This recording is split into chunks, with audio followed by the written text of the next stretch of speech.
ating noon at ngayon. Tulad ng noon, ikaw ang binibini sa bawat mong ngiti.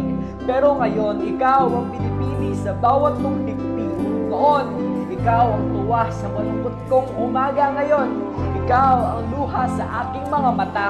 May mas isasakit pa pala. May mas isasakit pa sa iyong pagkawala na sa bawat bilang kong lima. Tangina, ikaw pa rin pala. Sa dinami-rami ng ating pinagdaanan, dito rin pala ang hantungan, katapusan, sakitan, iiwan ng mga pusong lukaan. Sana noon pa lang atin nang winakasan. Ang kwento nating trahedya naman ang katapusan. Ang kwento nating trahedya naman ang katapusan.